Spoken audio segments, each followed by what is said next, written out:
Hello tout le monde, j'espère que vous allez bien. Aujourd'hui on se retrouve pour une nouvelle vidéo qui sera une vidéo 6 choses à faire si Bray Wyatt revient à WWE. En ce moment il y a des grosses rumeurs comme quoi Bray Wyatt il pourrait revenir. Et donc j'ai fait une vidéo sur comment il devrait revenir. Je sais pas si je vais faire une deuxième partie parce qu'en soi je pense qu'il va revenir en mode The Fiend et tout, mais je savais pas trop quoi faire. Du coup en attendant je vous fais cette vidéo avec 6 choses à faire si Bray Wyatt revient à WWE. Et peut-être que je referai un truc de booking plus tard dans plusieurs semaines. Avant que les deux commencent, n'hésitez pas sur mon Instagram et mon Twitter à s'afficher à l'écran et je vous laisse avec la suite de la vidéo. Donc sixième chose, alors ce serait une amélioration dans le ring. Alors vraiment les 6 choses que j'ai marquées c'est des trucs de booking et des fois c'est également sur Bray Wyatt, comme là c'est une amélioration dans le ring parce que Bray Wyatt en soi c'est pas un mauvais catcheur mais c'est pas un excellent catcheur non plus, vous voyez. Et je pense que s'il veut être au top, genre champion du monde et tout, j'espère qu'il se sera un peu amélioré. Quelques trucs à modifier, un peu plus agile, enfin je sais pas ce qu'il pourrait modifier, mais dans les matchs, il n'y a pas de 5 étoiles de Bray Wyatt, vous voyez. Mais je pense qu'il peut s'améliorer encore un peu pour être au top avec son personnage et tout ça. Et qu'on puisse avoir des grands matchs de lui s'il devient champion du monde, par exemple Bray Wyatt et AJ Styles, ça peut être super bien. Bray Wyatt, Karrion Kross, je sais pas si ça serait bien, mais pourquoi pas. Cinquième chose, alors là ça serait juste pour mon plaisir personnel, c'est Goldberg, Bray Wyatt. Alors je vous avoue je n'ai pas du tout envie de voir ça, mais j'ai envie en même temps de voir ça pour voir Bray Wyatt détruire Goldberg en 15 secondes et règle souci. Bray Wyatt il détruit Goldberg, Goldberg il saigne et tout, bref. Goldberg on ne le voit plus jamais ensuite. En soi j'aimerais bien qu'on ne revoie plus Goldberg en ce moment.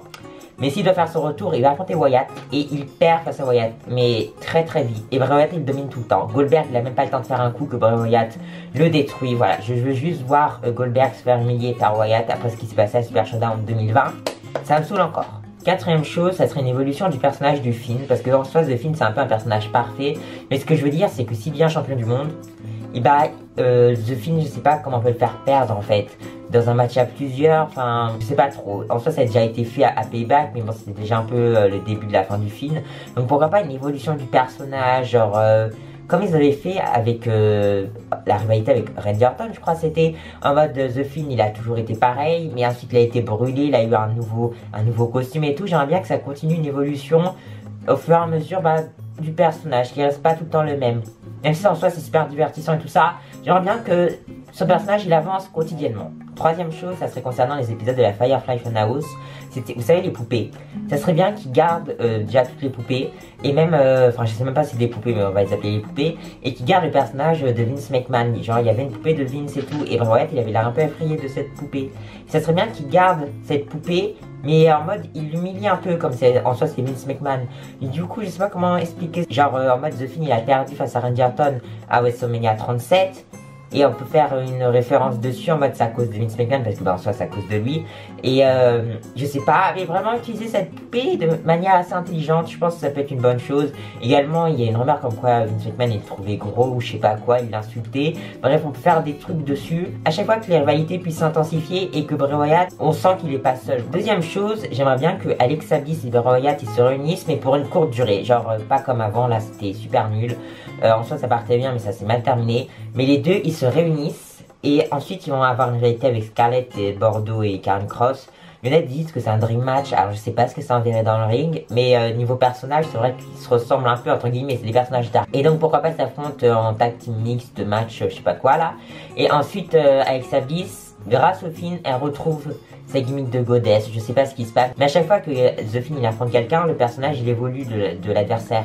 Donc pourquoi pas The Fiend il transforme Alexa Bliss qui redevient goddess, Alexa Bliss qui redevient comme avant en fait. Alexa Bliss avec un personnage. Et raison 1, j'ai vu ça sur Twitter, je crois que j'ai trouvé ça super intelligent. C'est que The Fiend soit la raison de la fin de la Bloodline. Alors j'aimerais bien que la Bloodline se sépare jamais. Mais il faut qu'il perde les titres et tout ça. Et j'aimerais trop que déjà Reigns il ait perdu un titre ici, que The Fiend y revienne. Et en fait j'ai marqué que en fait Roman Reigns il a commencé son règne de folie tout ça, mais avant c'était Bray Wyatt le champion. Depuis c'est toujours été Roman Reigns. Et donc pourquoi pas Bray Wyatt il revient, il attaque Roman Reigns. Ça met des conflits dans les Usos, dans Paul Heyman, dans Roman Reigns, enfin dans leur tête, hein, pas dans leur corps. Et du coup bah là des conflits commencent, les Usos qui vont se séparer de Roman Reigns. Je sais pas vraiment si c'est une bonne idée de mettre la fin à la Bloodline, mais bon, il faut le faire. Peut-être j'aurais bien aimé qu'ils restent ensemble même s'ils ont perdu tous les titres, mais ça n'a plus aucun sens parce qu'en soi il se représente à chaque fois en tant que titre, on est titré, on est champion et tout ça. Et donc pourquoi pas un film contre Roman Reigns, et après bah Roman Reigns on ne le voit plus pendant plusieurs mois jusqu'au Rumble, après il commence à arrêter avec The Rock si The Rock est là. Et du coup bah The Fiend qui met fin un peu à l'alliance de la Bloodline, ils perdent tous leur titre un peu à cause de lui. Je sais pas comment ils peuvent écrire ça, mais je pense qu'on peut écrire ça de façon cool.